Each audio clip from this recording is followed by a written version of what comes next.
Selamat datang di serial pembelajaran Mission Command episode kedua.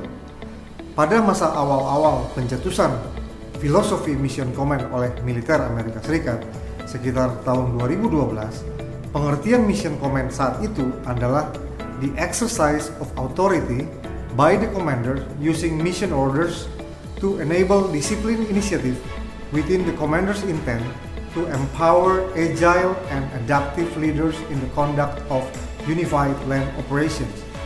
Dari pengertian tersebut, Mission Command berkutat pada dua hal yang sedikit membingungkan untuk dijawab. Pertama, alih-alih mengerti bahwa komando dan pengendalian juga merupakan bagian yang penting serta integral dari Mission Command, komando dan pengendalian atau kodal nampak seperti hal yang sangat buruk. Akan banyak dan satwa ataupun bawahan yang merasa bahwa pemimpin tidak boleh mendikte apa yang harus diperbuat oleh bawahan karena dengan adanya Mission Command tersebut. Bawahan akan menganggap bahwa apa yang seharusnya Anda sebagai pemimpin lakukan adalah memberikan petunjuk, dan saya sebagai bawahan akan mencari cara untuk melakukan hal tersebut dengan cara saya.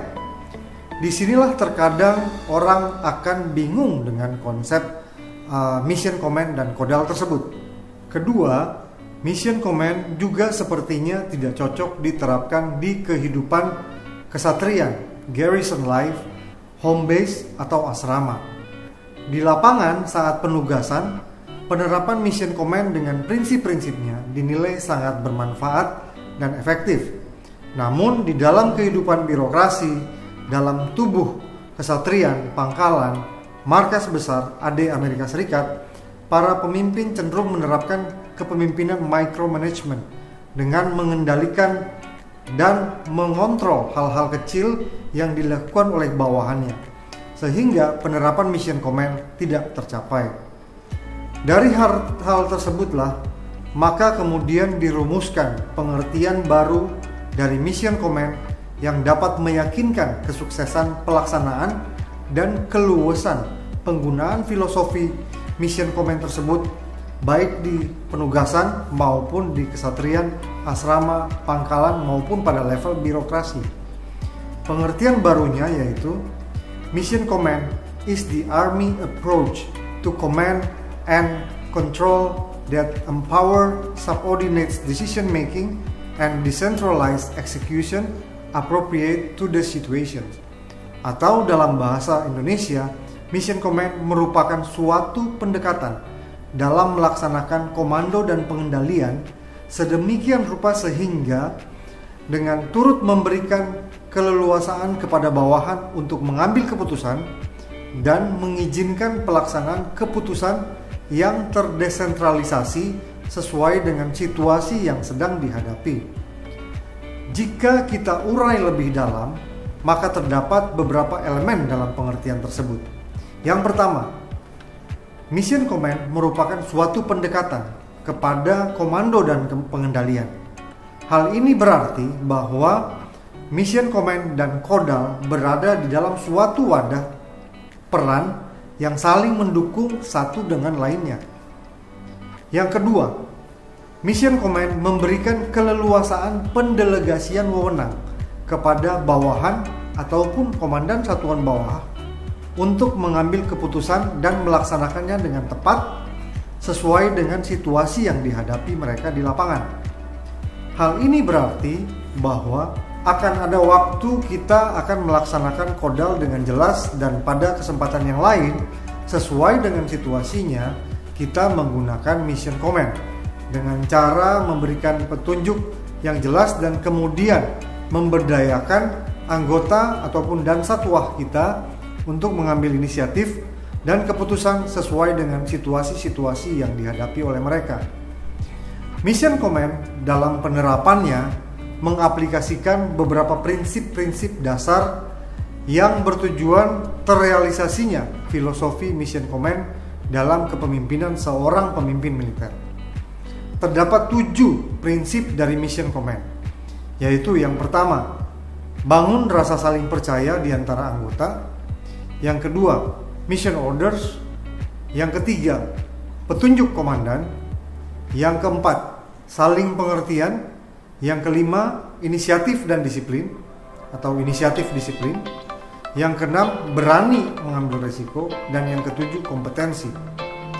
Namun, ketujuh prinsip tersebut dapat disederhanakan lagi dengan menjadi 3 prinsip dasar yang di dalamnya terdapat poin-poin utama penjabaran dari 3 prinsip dasar tersebut. Ketiga prinsip dasar tersebut adalah yang pertama, bangun tim yang solid.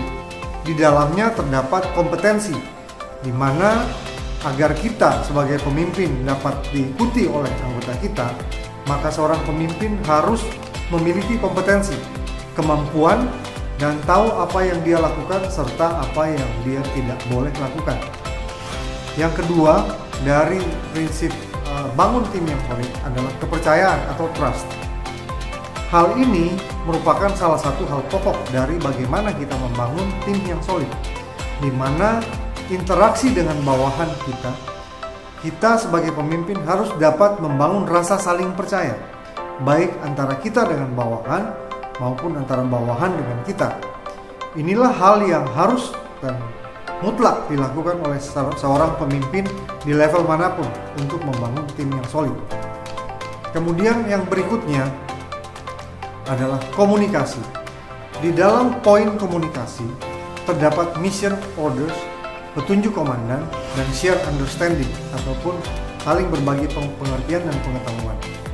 Pada bagian ini, baik di dalam menulis perintah operasi, merencanakan pemberian petunjuk dan berbagi pengetahuan ataupun pengertian, seorang pemimpin harus mampu mengkomunikasikan keinginan-keinginannya kepada para bawahannya. Komunikasi di sini bukan hanya komunikasi satu arah yang berbicara dari pemimpin kepada bawahan, namun hal yang terpenting adalah mendengar apa yang menjadi masukan-masukan bawahan.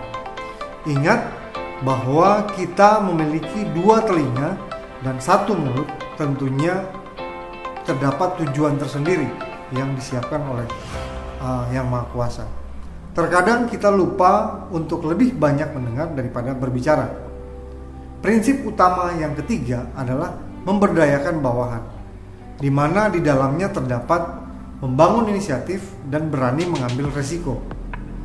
Pemimpin harus mendorong bawahan untuk dapat melaksanakan inisiatif-inisiatif yang tetap berdisiplin pada koridor pelaksanaan tugas. Namun di sisi lain, seiring dengan otoritas atau dorongan otoritas kepada bawahan untuk berinisiatif, maka pemimpin juga harus berani menerima resiko yang timbul atas dasar inisiatif yang diberikan atau kesempatan berinisiatif yang diberikan kepada bawahan. Berikut akan saya jelaskan mengenai kepemimpinan yang memberdayakan penerapan dari Mission Command. Mission Command beroperasi pada suatu spektrum tertentu. Di satu sisi dari spektrum tersebut kita mengeluarkan perintah, kemudian kita meyakinkan bahwa perintah tersebut dimengerti dan dilaksanakan. Dalam hal itu, kita sudah menggunakan apa yang disebut sebagai the science of control. Sedangkan di sisi lain dari spektrum tersebut, kita memberikan petunjuk dan panduan untuk memberdayakan inisiatif di antara anggota maupun komandan satuan bawah kita. Hal inilah yang disebut sebagai the art of command. Jadi, satu sisi adalah science dan di sisi lain adalah art. Science adalah sesuatu yang dapat diukur atau mempunyai nilai fix atau tetap. Namun di sisi lain ada art atau seni yang perlu nilai rasa dalam penerapannya. Karena sebagai pemimpin, kita harus mengerti bahwa di dalam berbagai pelaksanaan tugas ataupun mengeluarkan keputusan-keputusan, seringkali bukan hanya menemukan ada hal-hal yang dapat diukur secara eksak dan fix, namun juga kita menjumpai hal-hal yang tidak dapat diukur secara eksak dan membutuhkan seni kepemimpinan kita untuk memutuskannya, dan begitu pula sebaliknya. Dengan kata lain, dalam penerapan kepemimpinan, kita akan selalu bermain di kedua arena spektrum tersebut, berdasar saling percaya dan berani mengambil risiko. Sebagai contoh, jika Anda adalah seorang Danton dan pada suatu kesempatan Anda memiliki seorang Danru yang baru, maka tentunya rasa saling percaya belum terbangun. Dan kemungkinan besar Anda akan memulai dari spektrum issue order and ensure compliance, atau mengeluarkan perintah dan memastikan pelaksanaan dari perintah-perintah tersebut, sampai kepercayaan atau rasa saling percaya antara Anda dan komandan satuan bawah Anda, dalam hal ini Danru tersebut, telah terbangun, dan kemudian Anda akan berpindah ke spektrum berikutnya, yaitu issue guidance and empower initiative, atau mengeluarkan petunjuk-petunjuk dan memberdayakan inisiatif komandan satuan bawah. Contoh lain, jika pada suatu waktu Anda sebagai seorang Danton sedang melaksanakan patroli di pinggiran sungai dan kemudian tiba-tiba terdapat hujan yang turun dengan sangat lebatnya, dan menurut perkiraan cepat Anda akan terjadi banjir yang cukup besar, berarti resiko sudah mulai naik ataupun meninggi. Seiring dengan meningginya resiko, sebagai seorang komandan atau pemimpin, kemungkinan besar Anda akan berpindah ke spektrum issue orders and ensure compliance dengan cara memberikan perintah yang spesifik dan memastikan perintah-perintah tersebut diikuti dengan seksama. Jadi kesimpulannya, sebagai pemimpin kita akan selalu berpindah pada kedua spektrum tersebut berdasarkan atas kepercayaan dan risiko yang dihadapi oleh organisasi kita. Beberapa hal untuk diingat.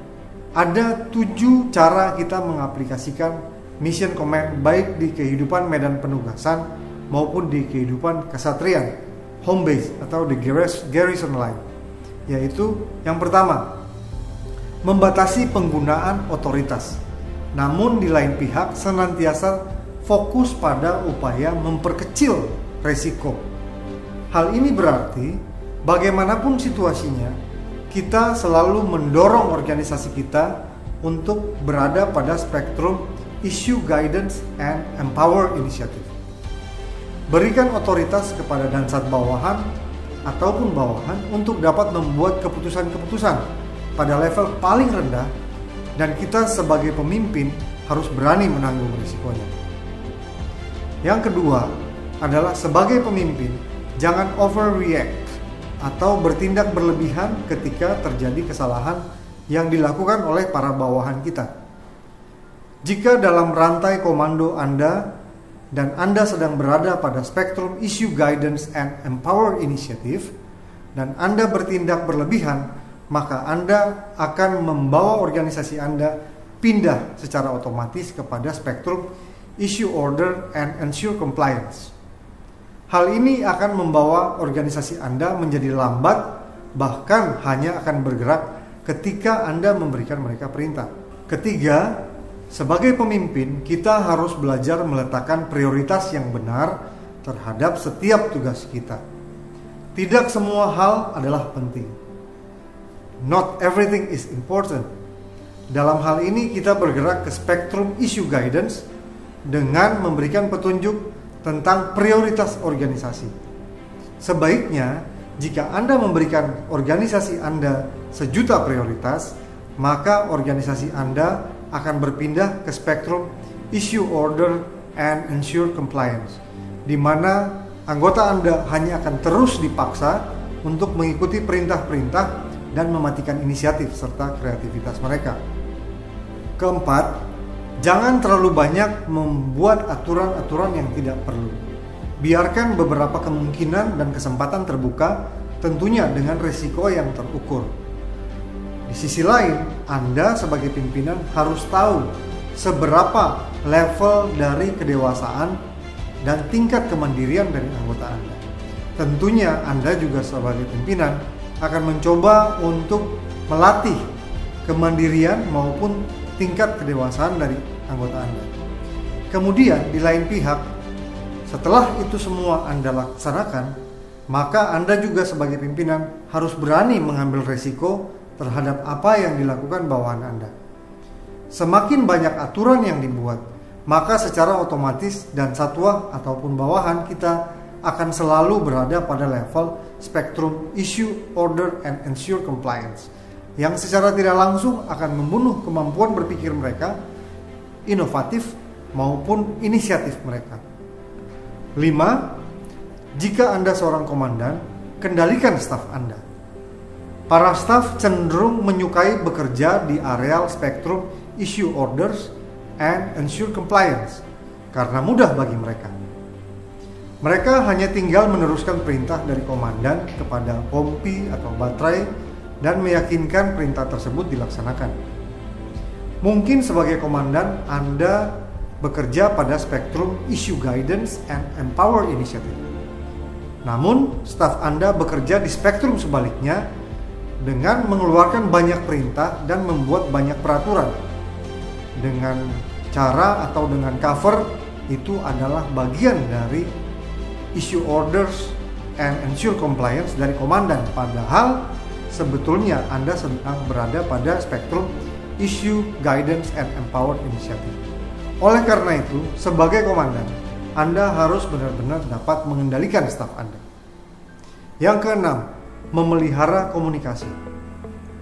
Sebagai pemimpin, kita harus memelihara komunikasi kita dengan satuan atas maupun dengan bawahan kita agar dapat melaksanakan tugas dengan baik.